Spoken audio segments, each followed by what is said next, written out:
Hello, everybody. Today I've got something a little bit different. The content is really not different, but this format is a little bit. I crossed paths with a gentleman named Phil Kalis, who is an employee of Horween Leather Company. Horween is a sole supplier of Shell Cordovan leather for Allen Edmonds shoes, and the only company in the United States that produces Shell Cordovan leather. He also has his own business, Ashland Leather Company, where he produces things like Shell Cordovan wallets and watch straps. So he's a person to me on the industry inside, and we get into a very in-depth discussion. It's about over 40 minutes worth of discussion about Shell Cordovan, the differences in different types of leather, like full grain versus corrected grain leather, what aniline leather is, and then also the tanning process and how to care for leather and how you moisturize it and how you clean it. So I think there's some really good stuff in here if you like the details. By the way, this is a recorded Skype conversation. There was interruptions and a battery died one time, so there's a couple interruptions in it, and an occasion the internet bandwidth wasn't enough, for whatever reason. So it's not a perfect recording, but hopefully there's some content here that really gives you some value. Hello, everybody. It's Robert Powers, and today we're going to be discussing leather. Now, the person I have here, I'm very excited to be talking to via Skype here. He's a few hundred miles away, and I guess this is Phil Callis. I'll just let him introduce himself and why he's a really good person for me to be talking about if we want to discuss the topic of leather, what makes good and bad leather, and how to care for it. Phil, why don't you, say who you are, and remember, there's a lot of people out there who have never heard of Horween Leather either. Oh, okay, great. Well, Bob, I'm glad that the world has brought us together, and so it's awesome to talk to you. Leather has brought us together, I should say. Yes. So, my name is Phil Kalis. I am a employee at Horween Leather Company. I've been working there since 2006, and I own a little leather goods company named Ashland Leather, where we make that leather I make during the day at the tannery. I turn that into wallets and other small leather goods sort of at night around this time of day. So Right. I'm a big nut for leather, as it seems like we share common interests in that. And I just think it's a great material. And me personally, I happen to love the longevity of leather, and I love the way that it ages over time. That's my big thing. Right. I like things that last and get better, which is actually, on that note, there's not many things in the world that you can wear every day that actually get better every time you wear them. So that's why I think leather is a particularly interesting material. So. Mm-hmm. Now, I had the great experience, and you guys may have seen, if not, I have a YouTube video on the Horween Leather Factory visit. Could you give us a little bit of a synopsis of who Horween Leather Company is? Sure. Sorry, got a little bit of a slow connection here, but Horween is an amazing place, actually. There's a factory, the leather tannery is located on the northwest side of Chicago. It's about 3 or 4 miles out northwest of the city center, and they've been located on the northwest side there since 1905. So it's been 113 years, which is absolutely insane to think about. There's actually 5 generations of family members that have run the tannery since 1905.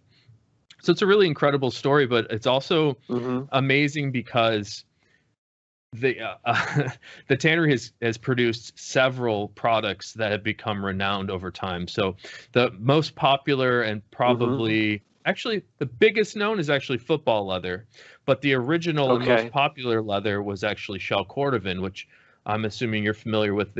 It's found in a lot of dress shoes. It's a really amazing leather with a beautiful depth of color, but also a really glassy, shiny luster to it.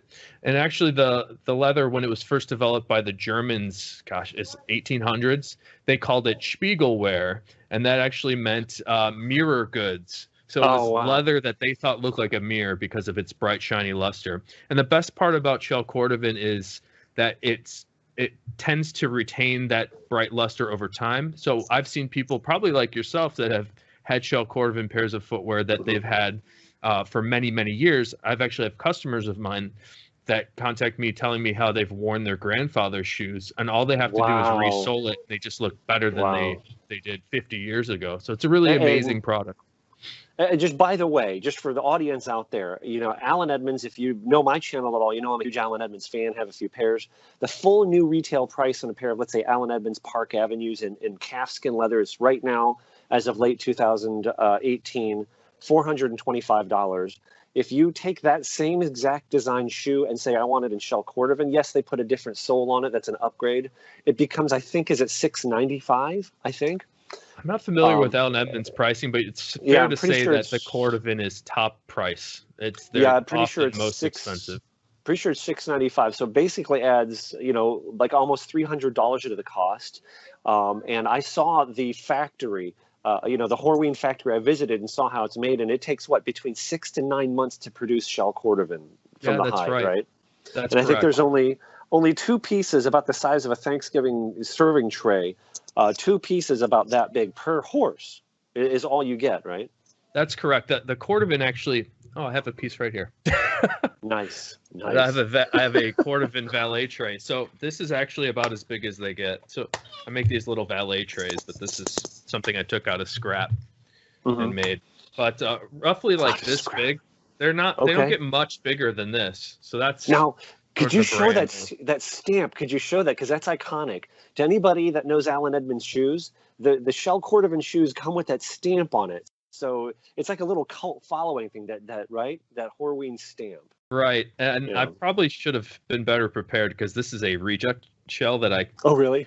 Because we just don't get shells big enough to cut into a valet tray. So I just... And the price I get for them it doesn't make sense to make a valet tray out of Cordovan, but I did it just because I wanted to see what it looked like. That's cool. But the shell side is actually this black side. So what's actually happening here is there's a specific membrane in every hind quarter of a horse that we call the shell, and it's actually subcutaneous. It's underneath the skin. So part of the tannery's job of what they've done is we actually shave down to that dense fiber structure of the shell, and it's actually tends to be really bright, shiny, and smooth. So it's very much different than every other leather around for that reason. And this is not leather grain, although it does have grain-like characteristics. This is sort of a different world of leather. It's I don't really know how to describe it. Yeah, sure. I know. You were saying that so Shell Cordovan is different. So just to give you an idea, like you said, 6 to 9 months to tan a piece of Shell Cordovan. And I can go into the details of that. But what's really interesting, the result of that is not only is it a small, roughly 2 square feet piece of leather, but the cost is roughly 10 times that of what side leather is. So so the tiers are sort of Shell Cordovan, then it's like exotics, gators, crocodile, and then it's calfskin, and then it's side leather, and none of those are bad. They're just different and take more expertise to make or more time to make. So the problem is that it's too bad they're only 2 square feet each, because it makes the price be 10 times as much. So you're talking about $100 per square foot of leather for the Cordovan, and roughly $10 a square foot for like a Chrome Excel side leather that we make. So and here's a quick tip for the listeners out there. Cordovan, like if especially you're looking for shoes on eBay, refers to a color, like this burgundy-ish color. Shell Cordovan is this material we're talking about, so don't be fooled. You'll see people on eBay selling shoes that are Cordovan, and they're calfskin. Could you show how it doesn't? I think the term you guys used when I visited the factory was break, and explain what that means. Well, I should interrupt you because Horween has a specific trademark on genuine Horween Shell Cordovan. There are other Cordovan producers in the world, and I have their shells. Next time you're in Chicago, I'll show you all the different ones. But it's immediately apparent how amazing the Shell Cordovan is from Horween compared to some of the other ones. But anyways. Really? No kidding. Right. It's very easily obvious how nice the Horween one is compared to others. How many places in the U.S. produce Shell Cordovan? One in the U.S. That's Horween. 100%. There's only one in the U.S. There's a company in Japan that makes some. There's some in South America, and that's really awful. And then there's an Italian guy. So I have shells of each of those, and they're just not nice. But it might be hard to translate over the internet here. But the Cordovan is think about if this was a shoe, and when your foot flexes, the the way that the leather creases where your toe meets like the body of your foot, that's where the point of most pressure is happening on the leather. And on a piece of cordovan, when you flex it like this, you never get any creasing. And that's because of that dense fiber layer underneath the skin that we were talking about. Because what's happening with a pour break type of shoe or type of leather is the grain layer is actually delaminating from the fiber structure of the side. So really, you're right. So it's because there is no grain layer, there is no opportunity for this to delaminate and cause that sort of pebbling, creasing look. Right. And for the viewers, my video is going to be tiny, but here's an Alan Edmonds shoe and cask, and what he's talking about is right there. And once you get an idea of what Shell, like, I don't own any, by the way, myself, I don't own any Shell Cordovan shoes that I can wear. I've handled them, polished them, found some, at the thrift stores for $4, and you know what I mean? Probably one of the best, deals. I found a pair of Shell Cordovan Altons for like $8 and sold them on eBay for like $109. That was kind of fun. But well, I have a dirty secret too, because I actually don't own any either. They're just so I can't afford them.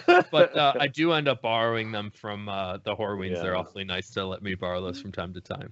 And Florsheim back in the day, 70s, 60s, 70s, 80s, I think into the 90s, made Shell Cordovan shoes. But you can, once you understand what it looks like, it's very easy to spot, and you can tell. I've myself personally, I've probably messaged, I think, 6 or 7 different eBay sellers on eBay just when I was browsing for things that were selling shoes that were clearly not Shell Cordovan, and stopped those deals. It's like, I was nice and polite about, like, hey, listen, that ain't Shell. It wrinkles. It has wrinkles on the vamp. It's not Shell. Right. You know what? Florsheim is actually a real interesting story, and I wrote a blog article on this about a year ago. But they're located in Chicago, as well as Horween is located in Chicago. And Florsheim was actually one of they were a massive footwear company in the early 1900s. So we don't have documents of this event happening, but we like to imagine, and you got to think about 100 years ago where cars weren't really a thing. I like to imagine the concept of the original Horween. His name was Isidore Horween, the founder of the Tannery. I like to imagine him taking a horse and buggy across town to the Florsheim factory, which is still there, by the way, the building's there, and trying to show them how great this leather was. And one of the things I imagined him doing was that demo of the creasing and how it doesn't crease. Can you try and show that? Can you try and put it like horizontal to the screen a little bit and try and maybe get it close? I don't know if this is going to show through on the screen real well. I could ball this up like this, and it'll kind of look funky, but it never delaminates. So you always will be able to get that perfectly smooth, no creasing look back. Yeah. And I'm not sure how that's translating on here. The other thing that they used to demo that's totally hilarious is a lot of people smoked back then, and Cordovan is actually quite breathable and porous. So what they would do is they would take a draw off the cigarette and then blow it straight through the shell to give it a demo of how nice it would be on your foot. Right. So that combination of factors makes it possibly the best choice for dress shoes, definitely, in my opinion. And I suppose it's all subjective. But I read something that some company, DuPont or somebody, 3M or somebody, produced a material that worked like Shell, but it was not breathable, and people's foot would sweat to death, and it was terrible, right? Were you reading something that I wrote? Because I think so. I think it was something here. That's exactly the story. The Tannery was horrified when I believe it was 3M. It might have been DuPont, but they came up with a material that had the same characteristics. It didn't delaminate and crease. It had a bright, shiny luster. But the problem is that I bet you they dipped it in tar or something like that. So it was completely non-porous. And it was basically just like putting your feet in a balloon all day or something. There's no air movement or airflow. So you just have sweaty feet. Which I think most people don't think about things like that.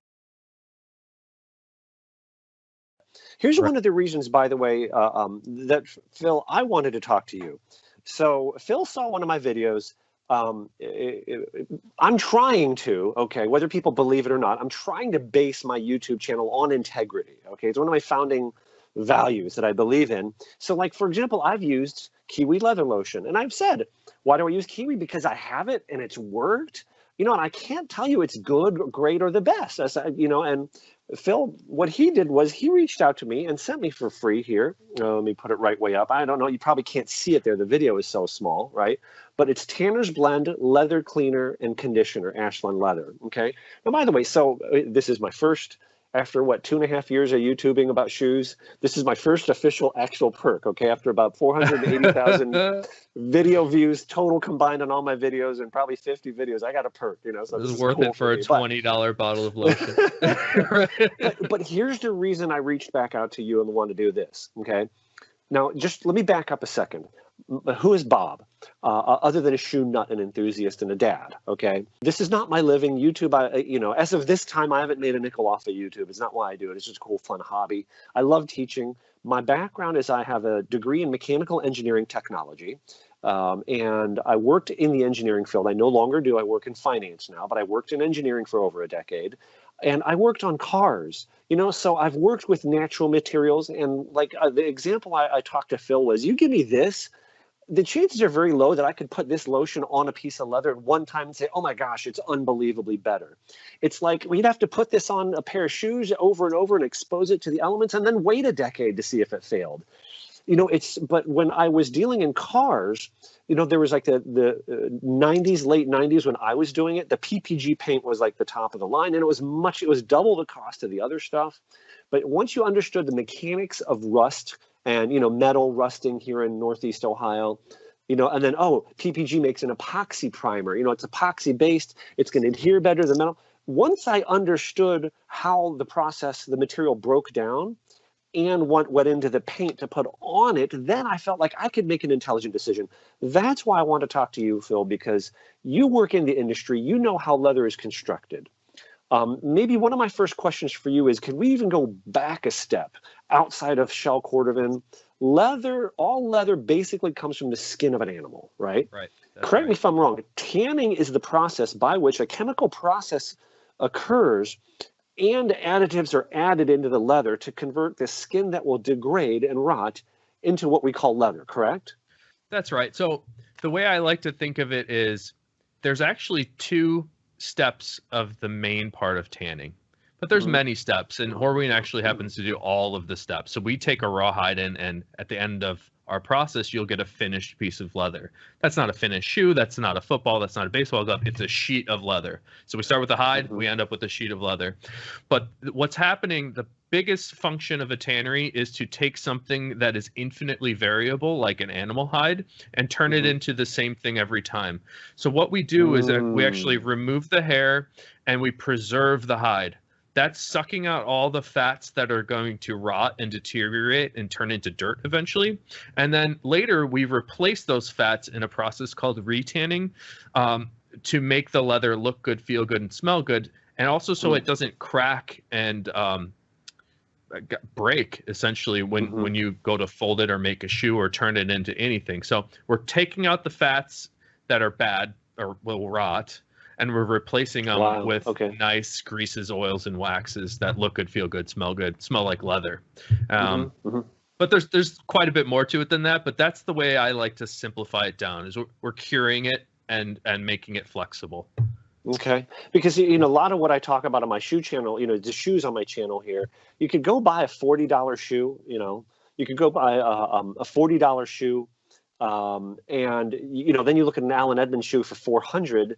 To be quite frank, it's sometimes kind of difficult, to really understand the difference. And granted, there is shoe construction, but a big part of it is the material as well. Right. So I think that's one of the key things. Because a lot of the shoes you buy aren't even leather. They take vinyl. I don't know what they are, and they emboss on it this imprint that looks like leather. Right. Well, that's the other thing that's really interesting to me is before I started working at the tannery, I had no concept that there were multitudes of types of leather themselves, not just the animal type, but also the tannages. So when I mentioned the base tannage where we're sucking out the fats, there's many of those tannages. And then on top of each of those, I call that the canvas. On top of that canvas, we can do something, the retannage, where we're putting in more fats. There's many types of retannages. So there is a different retannage for the football leather we make. There's a different retannage for the chrome excel leather we make. There's a different retannage for every leather. And on top of all that there's different finishing processes that we can do for each of those tanges. So there's literally an infinite amount of leather varieties in the world. It's just that nobody really knows about them, and I think that's okay. It's such an abstract concept to be able to explain to somebody that's not a tanner how to distinguish the difference. But I want to say this is really important. I am completely biased. I think Horween's products, I think the leathers that they make are absolutely amazing. But Well, that's by the not way, to they are say known other for extremely tanneries. high quality. You know, not like you're talking out your rear end with nothing to back it up. All Allen Edmonds Shell Cordovan shoes are stamped with that Horween genuine Shell Cordovan stamp. So, you know, they're advertising on every shoe. They only use your guys' Shell Cordovan. You know, you're the only place in the U.S. that makes it. And, you know, from what I saw in touring the factory, you guys don't try to compete on price. Your product is higher priced, and you guys don't apologize for it, right? That's right. I mean, and it's amazing. I'm sure you may have got a sense of it, but I call Horween a working museum, and it's absolutely true. We have machines there that have been in continuous operation for the last 100 years, and most of the processes, was an amazing thing. Yeah. Yeah, it's a bizarre. It's like going to the Field Museum here in Chicago, just looking at all these relics, but somehow we've maintained them, and you know we still use it every day. By the way, here's something else. I was there in Chicago. I only basically put 2 and 2 together. The morning I was there for a business trip. I didn't go there to visit you guys, you know, because, you know, I'm in Northeast Ohio. And then I was there on a client appointment, and the client had a pair of 20-year-old Shell Cordovan Allen Edmond McNeils. And he goes, Really? by the way, you know, and he goes, by the way, you know, Horween is here. I'm like, okay, it's like 9 in the morning. We're going to be done by 10:30. My meeting's at 1 o'clock. If I skip lunch, I could visit Horween. And it was like literally last minute. I've seen a lot of being an engineering consultant and, you know, talking to people in finance. I've seen a lot of corporate cultures. I got a phone call back. I called that day I was there, didn't get a hold of the owners. The secretary sent my phone call upstairs to the owner, Nick Horween, I think. Yeah. Right? Did you talk to Nick? No. He didn't. He was out or something, but I got the tour anyway. I just showed up. I literally walked in. I walked to the shipping dock and like, hey, the guy walked me in. There was this guy, Phil was there, and he took me around, you know, like completely. Or John Lunny took you around. I'm sorry, John. Thank you. Yeah. Right. You know, but I did get a call back from Nick then a few days later. I was like, everything that I saw told me that this is a family atmosphere where everybody is focused on getting the ball in the end zone, you know. And doing it the right way with the right process, rather than where I see a lot of corporate cultures is they're focused on the profit. And when you make profit the focus of a business, my experience is you will step on people to get a profit. You know, when you make serving people the end goal of the business, you should make a profit, you know, but it's a longer road to hoe. But you'll do it in a sustainable way, and you'll be able to go to bed, put your head down on the pillow, and feel good about what you've done. Well, that's how you last 113 years, right? But you should know that the area that the Horween Leather Tannery is in right now that you visited, that was all tanneries way back when. And in fact, my business partner, Dan, worked at a separate tannery across the river from Horween until that business went away, and now it's a construction office, or actually they're a logistic office now. But that whole area, I think there were about 150 leather tanneries in Chicago at one point as a sort of a supplement to the meatpacking industry, where they had all these extra hides. And back then they had trains to get stuff around, but it was much more efficient to build a tannery next to the stockyard. So there's a long history of leather in Chicago, and Horween is the last one. Now, could you talk about for a second, what are the top 3 ways that if you were running a cheap tannery where you didn't care about the longevity of the product, not just specific to shoes, but maybe the conversation is more biased towards leather for shoes, how would you cut corners to save money on the leather material if you didn't care about longevity? You just want to lower the price per square foot. Well, the biggest thing that, I mean, that's a tough question, but the biggest thing that Horween does that I wouldn't do if I was trying to make the cheapest thing is I would maximize the leather for yield, because we sell leather by the square foot. So the more square feet I get out of a hide, the more money I make. So typically hides will get roughly 50 to 55 square feet per hide. At Horween, we get about 36. So there's quite a big difference. And the biggest thing is there's a couple ways that's we're not getting a large yield that result in a better product. So what you can do is, if you're a cheap tannery, you can have a tanning process that lets out the skins. So it makes them longer and wider, but it also happens to thin them out quite a bit. So it lays them out like longer. And think of a bath. Like if you were to lay it out longer in a bath, it sort of fills as much as it can. Where at Horween, we're actually plumping up the leather, which gives the leather a better break. So that's one thing that we do. And hang on a second. Hang on. You said gives it a better break. So what that means is when it does wrinkle, it reacts in a more favorable fashion, right?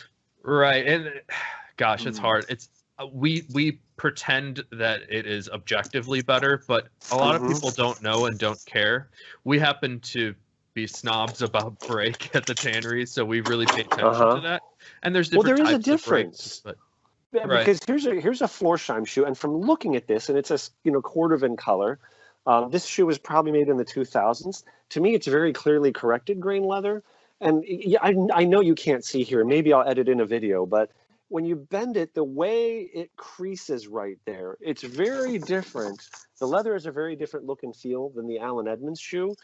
And this cheaper type of leather, I've seen it over and over and over and over right here, right? When this stuff fails, it'll develop cracks right here. It's difficult to describe, but there is a clear difference between high and low quality leather and its longevity.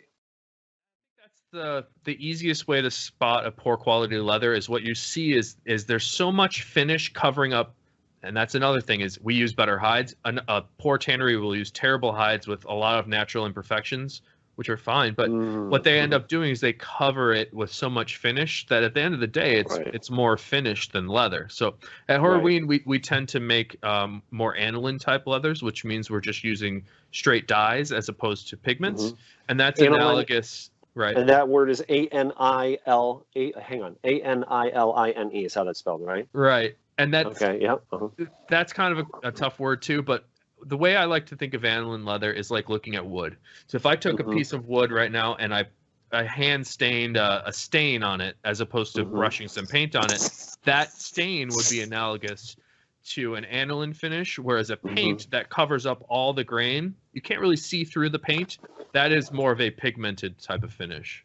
And again, maybe I'll cut in a video here, but it is so clearly, if you saw these two things in real life, it's very, very clear.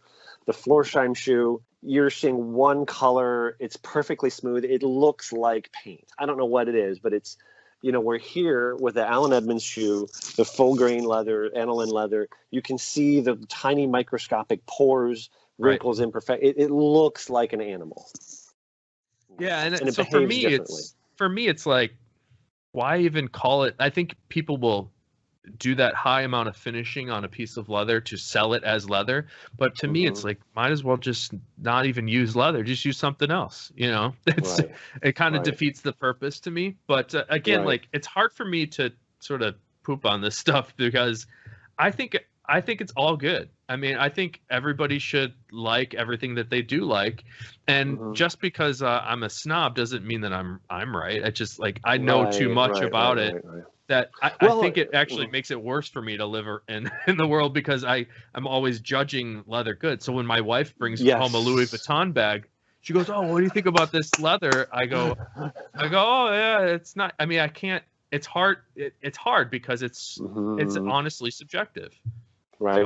So the first when I started to learn about this, I'm like, full grain aniline leather is the only way to go for shoes.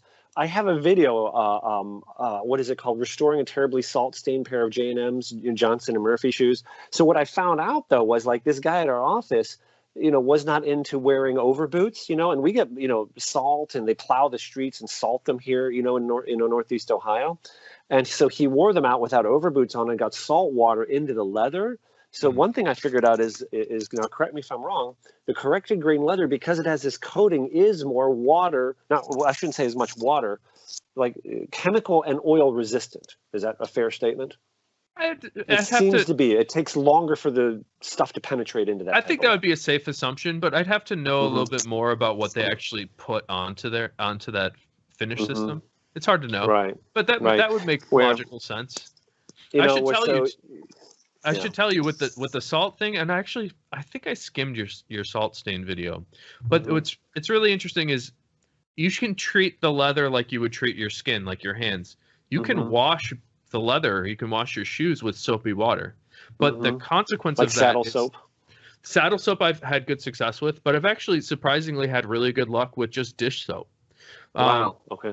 But it's very important to be aware that when you're putting the soap into the leather, and saddle soap has a little bit of nourishing fats in there too. But when you're putting soap on there, you're pulling out those fats, similar to the way that we did in that initial tanning process, where we're removing fats that are going to rot. When you put the soap on the leather, you're pulling out those same sort of nourishing oils. And it's like when you have dry skin. You know, you kind of want to put a little bit of hand lotion on it and lubricate the fibers of the skin a little bit so you don't have any potential cracking or even dried out look. So that's where the Tanner's blend comes in. So the best results that I've had, so what we're talking about here is the Tanner's blend versus what you'd pick up at the store for a few bucks, right? I mean, and they're all good. I mean, I think people should try them all. Well, I mean, don't be too humble about it, though. I mean, I don't know, just the way you talk, you know, I mean, to be frank with you, haven't even used yours yet, but I have to believe that with experience and where you're coming from, and what was your part in creating this, though, by the way? This is your product, or are you part of the... That is my product, but my part in creating it is only marketing. And I thought it was my coworker, Chris Kolblinger. He's a fifth generation tanner. His family comes from a long line of tanners, and he's the tanner at Horween right now. He developed that conditioner and presented it to us at work. And I said, you know, we should package this and sell it. And he said, okay. So we partnered with Chris, and now we have our own little conditioner, and it's an amazing product. What's in it? I mean, without getting too technical or giving away secrets. The only thing that I know, and I think that's all that is in it, is lanolin and lanolin derivatives. So it's basically just pure lanolin in that too. Oh wow. So it's a really good. It's sort of a neutral smelling. It's not too animally smelling. But it's a really good sort of neutral conditioner, and it happens to work really well with Horween's high oil and grease content leather. So love it. It's not a particularly strong smell. It's a mild smell. Right, but what it doesn't do that a lot of other products will, I don't think that particular Kiwi will do this, but a lot of other products that you'll see are more for polishing a luster. This is not about that. This is about retaining the oil content in the skin so it doesn't crack or dry out, but it also has some cleaning characteristics. But so I'm guessing that anytime you wash, whether it's saddle soap or dish, whatever you wash your leather with, after using that and after letting it dry, this would be an ideal time to use this, right? And again, it's the point of this, so the viewers are clear. I'm not pushing your product, even though I would want people to get it. I want to understand this, what it does. I want to understand, again, the mechanism of failure so I can treat it. Right. So what I don't sell is like a luster polish. This one is for conditioning and restoring. We've had people that have had amazing luck restoring antique furniture. I think I had mentioned to you in a phone call that we had. One of my friends actually restored a leather ottoman, and it's a 60-year-old ottoman that was just completely neglected, looked like it was cracked and dried out. They put a little bit of the Tanner's blend on, and it looks brand new. It looks amazing. Wow. So it's really good at breathing the life back in. Anytime you have an old pair of shoes that are just dried out and you're not sure, I mean, just for re-moisturizing, right? Now, if I were to wash shoes with saddle soap, should I do it right after? Should I wait a day? The saddle soap has some built-in restoring fats. Yeah. But the big thing is if you don't use saddle soap and you want to try the dish soap way, which is what I do, the very important thing to remove salt stains is to let it air dry. And I'm not sure the chemistry mechanism for why this is happening. I asked Chris, the tanner, and he said it's very important to let it air dry. Don't expedite it by putting it through a blow dryer. Don't put it in any heat. Let it air dry. And there's something about that, he was saying, that lets the salts release from the skin. So. And then so let's say somebody has salt stains on their shoes. So however they wash them, then let them air dry. So how long should they wait? Just until it's visibly dry, or do they have to wait like 24 hours or the next day? About 12 hours. I would say about 12 hours. Just overnight. Okay. Gotcha, there is always a bit of moisture in every piece of leather, no matter what. So you'll never get it to zero 100% moisture. Mm-hmm. Nor do we want to. Probably not. Yeah. Okay. Video's freezing up here a little bit, but hopefully same. it's going to pick back up. So that answers.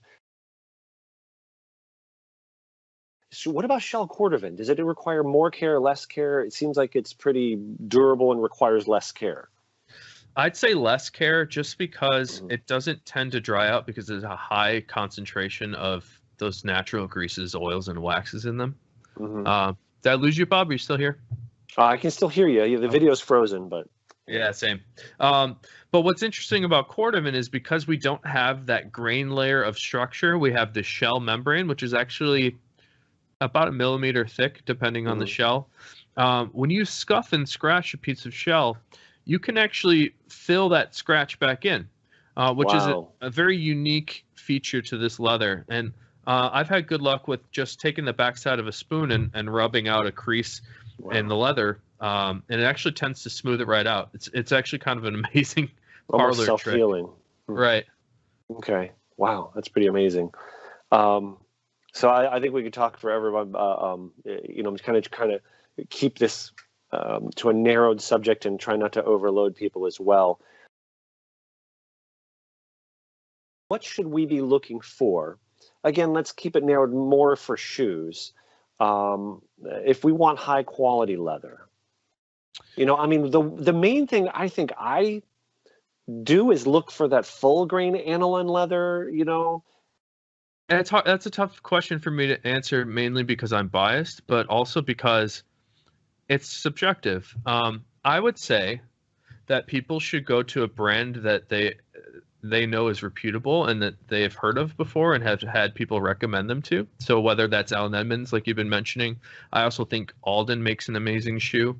I think Viberg makes incredible boots and shoes. There's a company called White's Boots that makes great stuff. Wolverine there's so many great brands that make amazing things. And to me, the biggest part about picking the best leather is, what do you think looks good? But also, I want to throw myself out there, is if people want to talk about options that they're seeing, just come ask me and just email me at phil@ashlandleather.com, and I'll be happy to advise you on whatever you're choosing from. But I think this is safe to say that I think there is something worth sharing here, right? You definitely understand.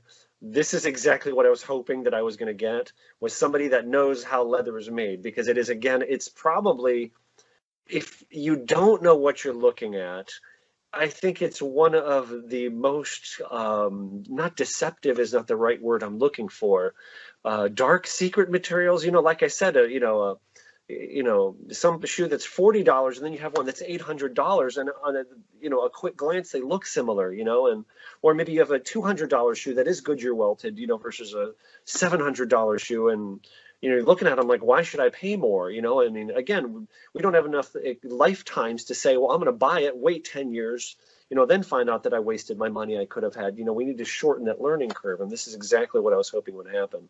Right. Because you understand the process.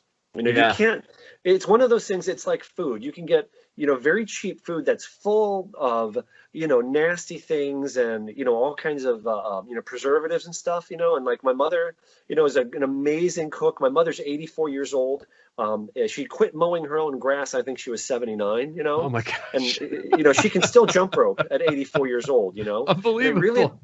And I really believe, and I'm certain that one of the big reasons for that is because almost everything that she ate, was something that she prepared from ingredients, and whole foods, and things like that, in lean, leaner meats and not tons of meat and very low amounts of processed. But the point is, you can look at food and see the ingredient list. You can't do that with leather.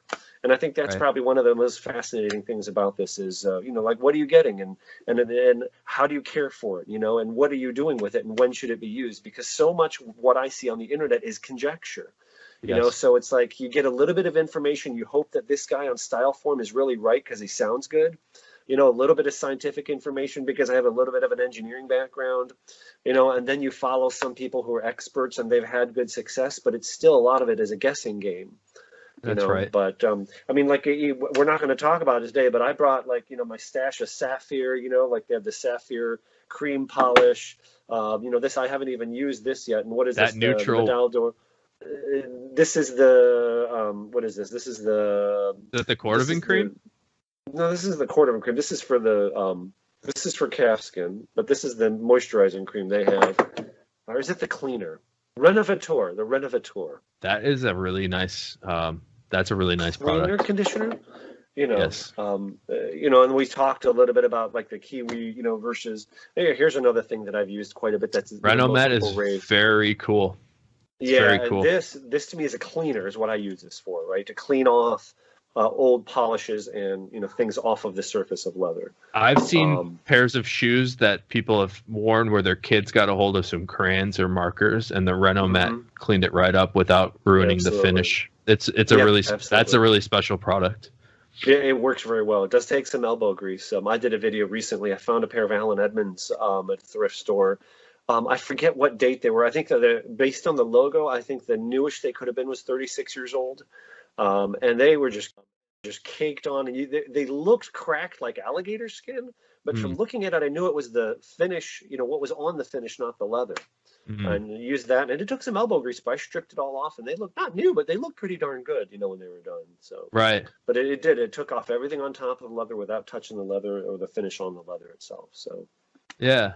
Well, I think this is the start of a really cool partnership here, because I tend to know a little bit about Horween, or a lot about Horween and a little bit about leather, but you know a whole lot about shoes. So in collaboration, I think we could learn a lot of things. Yeah, absolutely. Now, I think this will definitely, my goal always with my videos, and I think I kind of intrinsically knew this. Gary Vaynerchuk, social media guy, Gary Vaynerchuk.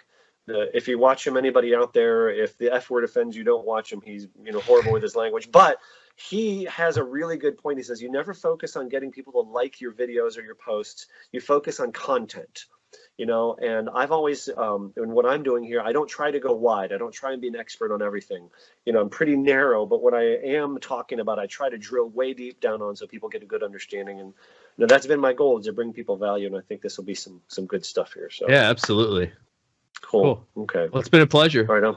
Yes. All right. Thank you so much, Phil. Let's chat again. Let's chat again this weekend. Okay.